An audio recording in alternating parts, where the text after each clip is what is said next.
welcome back to my channel. If you're new here, welcome to you. My name's Carla and this is my What I Read in November All About Books video. I started November with a book on my Kindle called Duplicate Death by Georgette Heyer. This was, I think, the fourth or fifth Georgette Heyer crime classic kind of book that I've read. This one was based in the 1930s, I think, somewhere around there. And it tells the story of a copycat killing. There are several red herrings thrown along the way. If you can hear a slightly complaining noise in the background, it's Buddy, who doesn't think I should be talking to the camera when I could be talking to him. He's been told. There are several red herrings thrown along the way, and it was one of those mysteries where I thought I knew who'd done it, and then I thought it must be somebody else, and then I thought I'd been silly all along, and it was definitely this third person, and then perhaps it was this first person after all. So it really did keep me guessing up to the final page. I don't think there are many more Georgette Heyer crime stories that I haven't read now, but I will be looking for more, and I do recommend them. If you like classic crime in a gentle Agatha Christie kind of style. Nothing too gruesome, not too much, no dismembering, and not too much description of the gore, more about the sleuthing than the gore, I think that's definitely where I want to be with the crime story. Along those same lines, I also read this month The Santa Claus Murder. This has been republished in recent years in the British Library Crime Classics series. All the spines of these look like this. They're quite easy to spot if you're in the charity shop or wherever. They all have this box with the title in and then a plain spine in varying colours, not all in the same colourway, but they're nice and easy to spot on the shelf. So this one cost me 99p. It was worth every penny of that 99p. Thoroughly enjoyed it. It's set at Christmas. So perhaps I should have saved it and read it over Christmas, but I didn't. I ploughed straight in. The Globe and Mail, whoever they are, said, "This extremely clever country house murder mystery is the perfect holiday gift for the avid cosy crime fan. It has an aristocratic setting, a dead earl and a major suspect. There are loads of clues, red herrings and twists in a truly classic Christmas mystery with all the golden age patina." Now this one, I did spot the murderer quite early on. And then I changed my mind, and then I changed my mind again, similar to the Georgette Heyer. So the red herrings do work. They do mislead me. I do fall for those. But I was given the satisfaction of when it turned out to be my suspect all along, that I had known all along, really. So that was good. This one as well had quite a likeable cast. There were very few unlikable characters in this one, whereas the Georgette Heyer, there were very few likeable characters, and certainly you didn't feel sorry for either of the victims in the Georgette Heyer one at all. You didn't feel neither of them were remotely likeable at all. You didn't feel sorry for many of the bereaved people there either. This one, you felt that it would be rather nice if it was untangled so they could all get on with their lives. And it was interestingly written because the first 5 or 6 chapters are written each from the perspective of one of the family members who are also the suspects in the crime. It then continues after that, and it's written from the perspective of the investigator of the crime. But it is interesting to read those first few chapters, and that was an unusual writing style. I really enjoyed that. So that I fully recommend that one. It's by Mavis Doriel Hay. I've read a couple of others. One of the other ones it's either called Murder Underground or Body on the Underground, one or the other. I think it's called Murder Underground, the other one that I read, and that was also really, really enjoyable. So yeah, definitely recommend this one. That's The Santa Claus Murder by Mavis Doriel Hay. I have continued with my Arthur Ransom this month. So I've every now and again I go back to Arthur Ransom, read all the Swallows and Amazons from the beginning, but not necessarily religiously. It might be a couple of months before I read another one. However, this month I have read this, but I haven't, in actual fact. What I read was this. This is my copy of Winter Holiday. It was on the radiator in the downstairs loo, and somebody found it while I was out and remodelled it. Luckily she had only chewed the pages that I'd already read, and I was able to continue and finish it, and I have now replaced it with another copy from eBay. So must not leave books where Molly can find them. So yeah, Winter Holiday is a continuation of the Swallows and Amazons series. It's the first one in which we meet the Dees, who are Dorothea and Dick Callum, and they come into the series a couple of books in. This is the first one in which we meet them. I always enjoy Arthur Ransom. So there's my new copy. And because I was enjoying Dick and Dorothea and the Swallows and Amazons so much, I then went on to read The Picts and the Martyrs, which is much more focused on those two characters. In fact, the swallows don't appear in this one at all. The swallows have not arrived for their annual holiday at the lake at this point, so the only characters we have in here are the Amazons, who cannot leave their home this summer because an uninvited great aunt has landed upon them and they're having to be on best behaviour. And the Dees, Dorothea and Dick Callum, who have to go into hiding because if the great aunt finds out they're there, all hell will be let loose. So it's really interesting, a really fun one, that one. And again, if you want to read classic children's fiction, and I don't see any reason why you should, if you are 15, 45, 145, why not reread the things you enjoyed as a kid? Why not acquaint yourself now with things you may have missed when you were little? Thoroughly recommend Arthur Ransom. Something a bit different. This I spotted in the charity shop. It was 99p. Look, there's my 99p sticker. It's by Maurice Gleitzman, and it's called Once, and the tagline is "Everyone deserves to have something good in their life."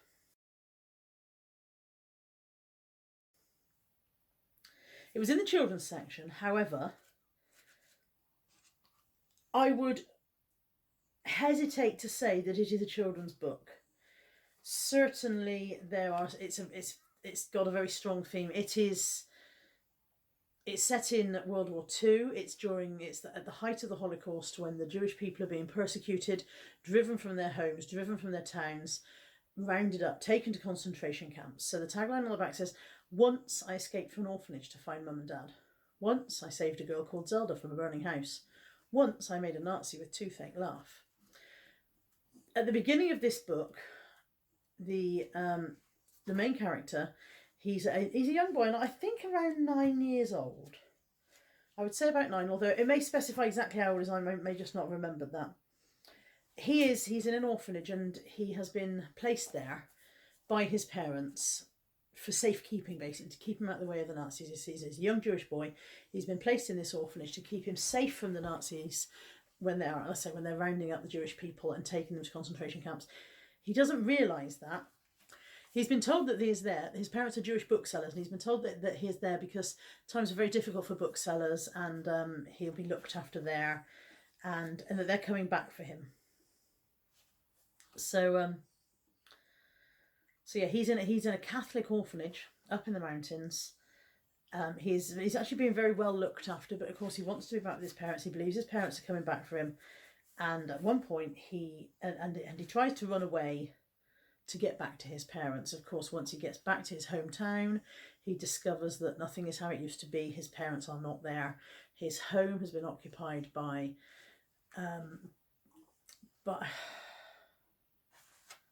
I think I said Germany. I'm fairly sure it's Poland. I apologise. I think it's Poland. But his home has been occupied by Nazi sympathisers, and he goes through some really difficult times. And it doesn't have a happy ending. It doesn't have an unhappy ending. It doesn't have an ending. His story remains unfinished, but it absolutely ripped a hole in my feels. It's an incredibly powerful story, and I think more so because you realise that it's somebody's true story. Although it's not based on somebody's specific true story, it was the true story for many children back then, for many families back then. This is somebody's true story. It brings the Holocaust home to you. There is a letter in the back from the author. And it says, "Dear reader, this story came from my imagination, but it was inspired by real events. From 1939 to 1945, the world was at war, and the leader of Germany, Adolf Hitler, tried to destroy the Jewish people in Europe. His followers, the Nazis, and those who supported them, murdered 6 million Jews, including 1.5 million children. They also killed a lot of other people, many of whom offered shelter to the Jews. We call this time of killing the Holocaust. My grandfather was a Jew from Krakow in Poland. He left there long before that time, but his extended family didn't, and most of them perished.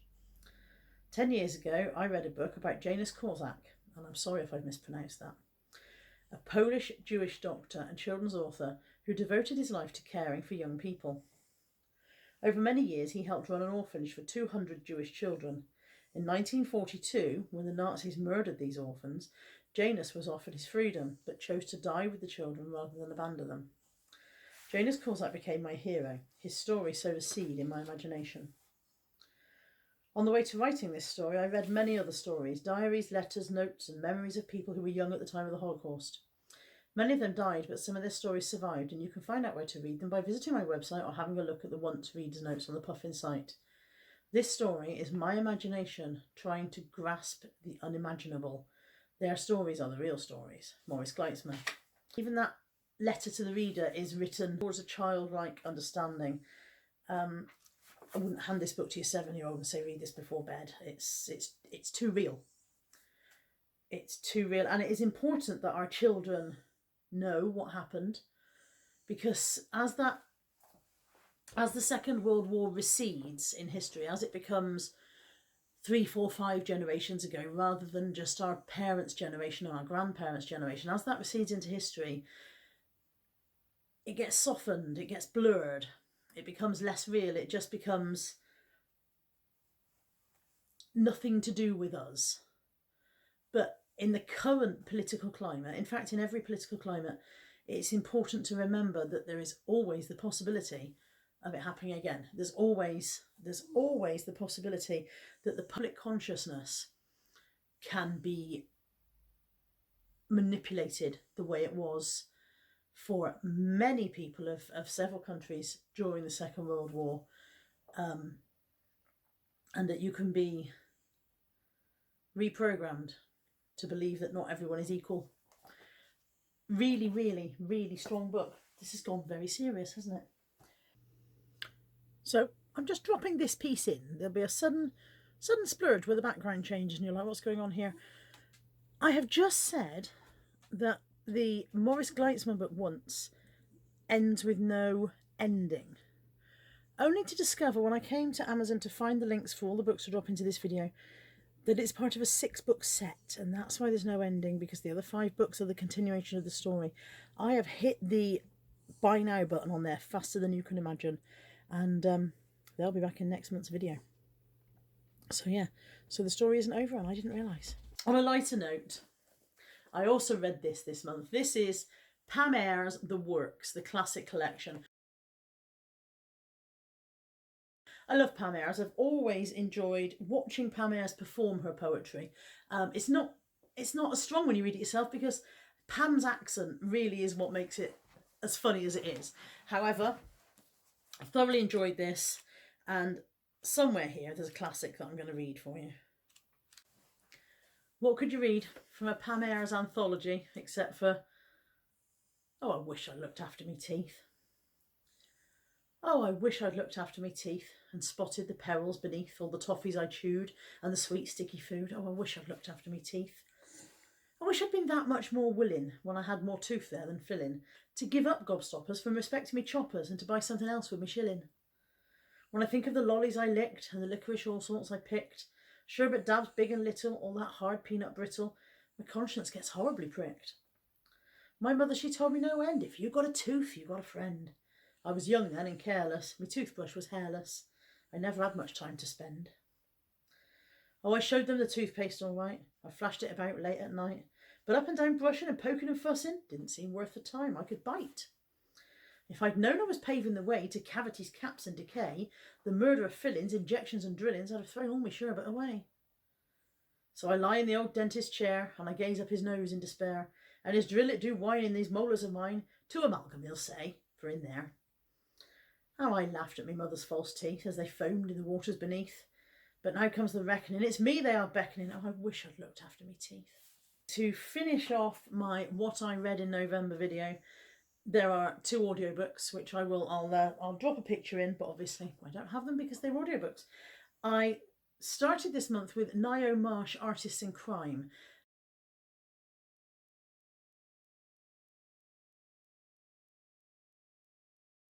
Ngaio Marsh is known as the Empress of crime fiction. It's from the same era as Agatha Christie, so again 1930s. And there's a lot of her books, and I'm really excited that I'm just getting started with those because it's a whole new world. Artists in Crime is, I think, the 6th book in the Inspector Allain series that Ngaio Marsh wrote. And it is, in fact, the book in which he meets his wife, although it's not, this by no means a romance. It's a very investigation-focused crime story. I didn't realise that the audio version I was listening to was an abridged version, and so there was a chunk at the front that didn't seem connected to the rest of the book, and I discovered afterwards it's because they'd taken out a section in the abridged version, and that's why that bit didn't seem to make any sense. But they deal with his meeting of his wife and his proposal in a very, very straightforward manner, and by the beginning of the next book I don't think you'll ever hear her mentioned again. So yeah, I don't like an abridged audiobook unless I've already read the original. If I've read the original, then the abridged isn't the end of the world because you can fill in the gaps yourself. But I didn't realise that there was a chunk missing out of this until afterwards, when I wondered why it didn't make much sense. However, I did enjoy it. Although I thought I'd spotted the murder on the beginning, the red herrings along the way threw me off centre. I was right in the end. I had spotted the right one, but I'd missed it again. I'd missed a lump of the story, and I'd only half guessed it. So that was good. That was good. Don't think it's not great if you get them all right straight away. And I also listened while I've been listing on eBay this month. I've had Dorothy L. Sayers on YouTube in the background. This is worth remembering, by the way. If you like audiobooks, there's hundreds on YouTube, so you don't even have to buy them. I listened to The Nine Tailors, which is a Lord Peter Wimsey story. This was a full version. It's in 3 parts. If you do listen to these on YouTube, make sure you listen to them in the right order, because the 3 parts are randomly scattered around the tube. So this was a very long one, and there was a twist at the end of this which I did not see coming. The twist I did not see coming quite surprised me.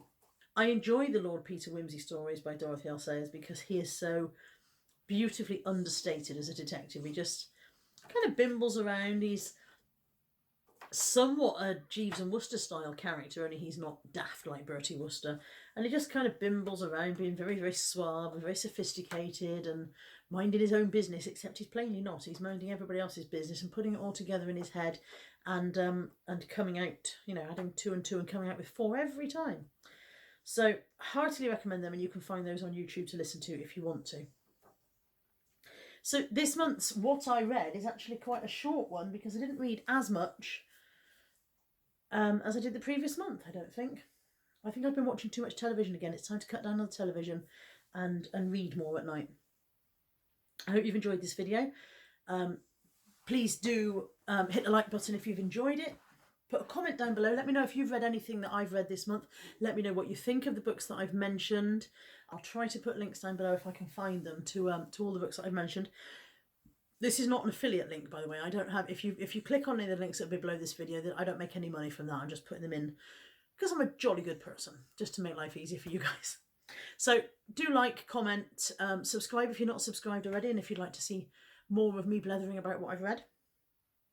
And I will be back next month with what I've read in December. Take care. Bye-bye.